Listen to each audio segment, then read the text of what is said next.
This will be a short video on what you may or may not know about your BMW X3, X5, X7.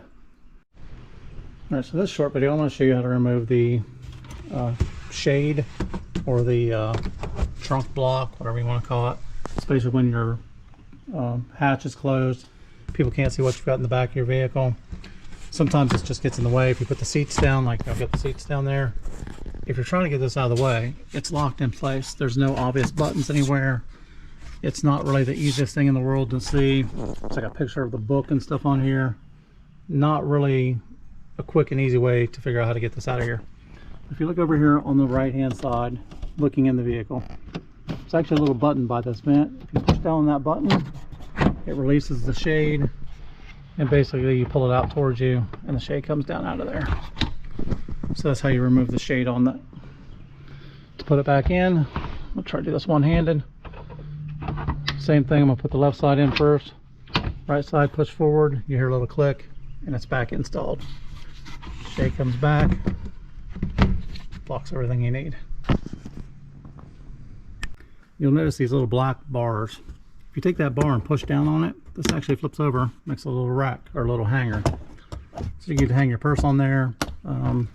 Wife likes to carry this little thing for the grocery store, a tote, so you can hang that on there. That keeps it from flopping all around the back of your vehicle.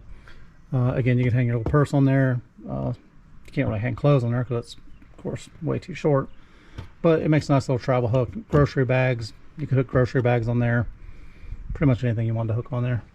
But a lot of people don't know what that's for. Don't even know it's in there. To close it, you push it on the top of it, roll it back up in there. So in the back of your vehicle, if you've got a rubber mat, if you pull the mat out, underneath here is where the jack is.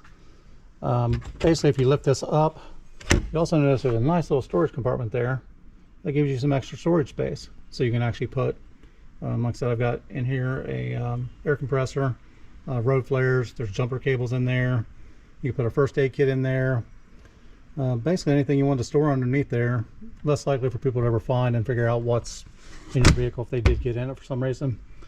You've also got a couple hidden storage compartments. This little recess pocket here looks nice. It's more for decoration, but if you look down in the hole, it's actually a pocket big enough in there. You could put small purse, wallet, camera, something like that. And the same on the other side. This just drops back in. On the other side, as you can see, my wife's got her little umbrella and stuff in here. It says first aid and emergency on here. I'm assuming they wanted you to put the first aid kit and stuff in here, but actually if you pull this out, same thing, lift up. But down in there is another storage compartment, so you could actually store more stuff down in there or hide things in your vehicle if you didn't want someone to find them. So it's just a little bit extra storage on your vehicle that you may or may not know you had.